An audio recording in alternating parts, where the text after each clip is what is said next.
Years ago, David. David. Oh. And in David's days, something was built on this hill that actually was the beginning of the temple, and that was the altar he built. It's in the last chapter of second book of Samuel, 2 Samuel chapter 24, where David builds an altar in Aruna, the Jebusites' threshing floor. He purchases it and builds an altar. In that location, we'll say the book of Chronicles, Solomon, David's son, built the first temple. It was destroyed by the Babylonians. The people go to Exile. exile Babylon. But then in the days of the Persians, people are allowed back. Came back. And what do? They build a second temple on top of the ruins of the first one, right? Yes. How amazing and fancy was the second temple? Less than the first. Less than the first. As the book of Ezra in chapter 3 tells us, that the elder people were crying when they saw the temple, because they were, let's say the truth, they were disappointed. And then during the many centuries of the second temple period, it was renovated. So from version 2.1, it was renovated by the Maccabees, the Hasmoneans, and we'll call it 2.2. And eventually, a little bit more than 2,000 years ago, in the days of Herod, it's renovated another time, and we call that 2.3. What did Herod really do? He not only renovated the temple that's on the hill, he Around the forum. Platform. made sure you won't see the hill anymore. What did he actually do? He built a box around the hill, so we can't see this anymore. And now there's a big platform.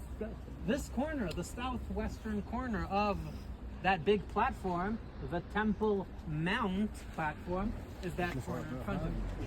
I'm going to say this again. Where? Southwest. So this will be the southern wall where you can see the grayish silverish dome of the Al-Aqsa Mosque on it, and this will be the western wall. Now please, I have heard so many guides arrive here with their tourists, standing here or here or here, pointing at this corner and saying the following sentence: "This is the southwestern corner of the temple." It happens a lot, and this will confuse your tourists, and it will confuse you as well. Why? Because then you will talk about the temple, and they will ask questions that you won't understand what happened. Okay, so please notice, actually it happens a lot in most of the languages we guide. Not only in English, Temple Mount, it's also in many other languages that the southwest corner of the Temple Mount. So the southeast corner of the Temple Mount is far away from us. We can't see it from here, but it's over there.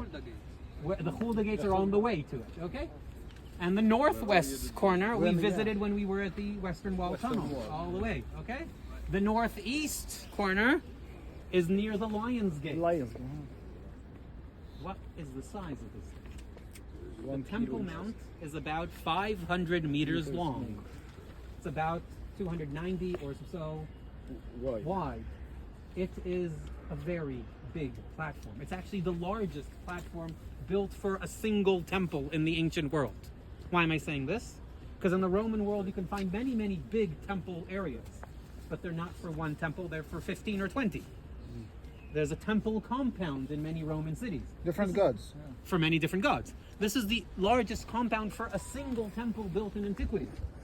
It can easily have in it 200,000 people, if not more, in the same moment. So you understand this wall needs to support quite a lot. Now look again at the corner. You can see the bottom half is built out of many big blocks of stone with the frame around them. The second one. Herodian, but remember, Herodian also means that after Herod they continued using the same style. 100 years. The upper half is Small ones.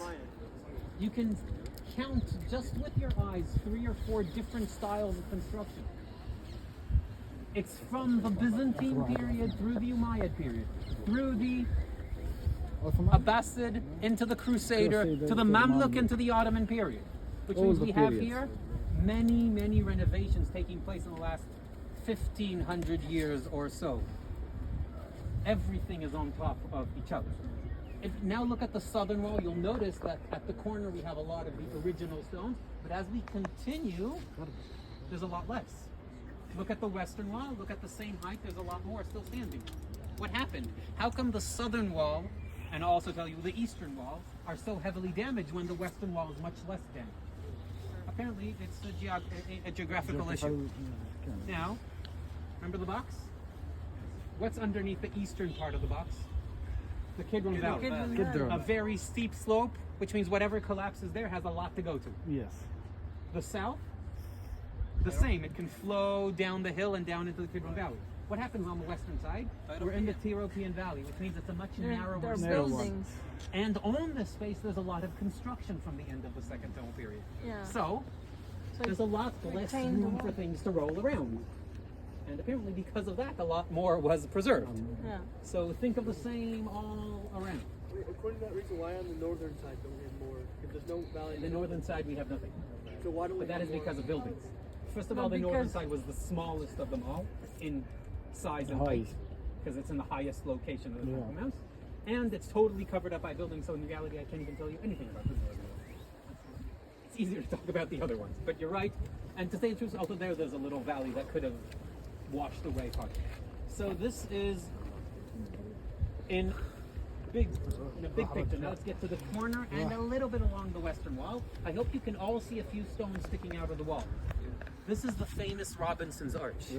The name Robinson's Arch is the least important detail about it.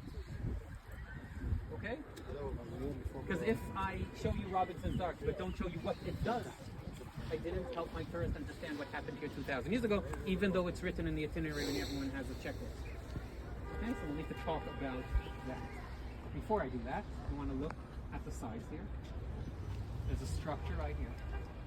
There's another structure right here. You see these ruins? There's a very, very crooked mosaic floor here. There are a few stairs coming up in a moment. This and the walkway we just came in from is actually an alley in between two parts of a building from around the year 700. From the Umayyad period, when 4 or maybe even 5 huge administrative buildings were built here. Just to understand, the building ends where where this building you see, not the next one with the big stones, just before it. It ends right here. The wall is on top of it. The street is on top of it. The aroma, saw the aroma bar? It's on top of it. And it ends in this wall. This is just one building. And we walked in the center of that building. This is one building. Another one is here, where the little roofed out space is. هذا ميت. Worst possible reconstruction. Because that's the only part of the house, of the building that was actually open to the sky. Where they put the roof in front of you. All the rest was actually where the roof was. خلاص على ميت. Another building was there, and I'm going to say one or two things about. And another one was beyond the walls. Maybe that one was actually 2, there's a question about. So in the Umayyad period, there's a lot of construction كانوا taking ميت place here. بريد يا زلمه. What can they use? قبل كان هذه كلها هذه قلعه كبيره. Everything that's thrown around. Yeah. Now take a look. ايوه من هون. Now what? From different periods, especially from the destruction of the end of the second period. So now, look at the massive stones in front of you. You see them? These are stones from the Temple Mount that are just reused. secondary use. You can sometimes even see the remnants of the frames on part of them. You can see they're smashed and their corners are broken because they rolled around and were destroyed. Which means we have new construction reusing old stones, and that's another reason why maybe the southern wall is so, let's say, less preserved compared with the west. Last thing right here is a few capitals. The one on the right, the tallest of them all, is from the Second Temple period.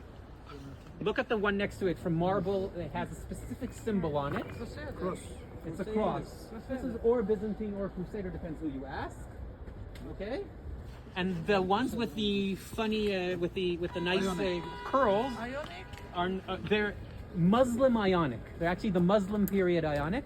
How we recognize From this in the middle. Just the just Yes, the only This is one of the only. No, there are a few more examples from Khilbat and Mafjah. There are a few more. هذول مسلم ايونيك كل الايونيك هذول Yes, yes. But this is also from the middle. The proto-ionic couplet that doesn't have in the middle. These 4 are the Muslim period, similar to the Ionic. They're not. They didn't really work with the orders anymore, unlike the Second Temple period Corinthian that you can easily identify right here. And what are these columns here that you're sitting on? No, you can sit on them. Why are they all sitting like this? What happened here? Collapse. It collapsed, but they all collapsed in the same direction. No. Because of an earthquake? It's an earthquake. Come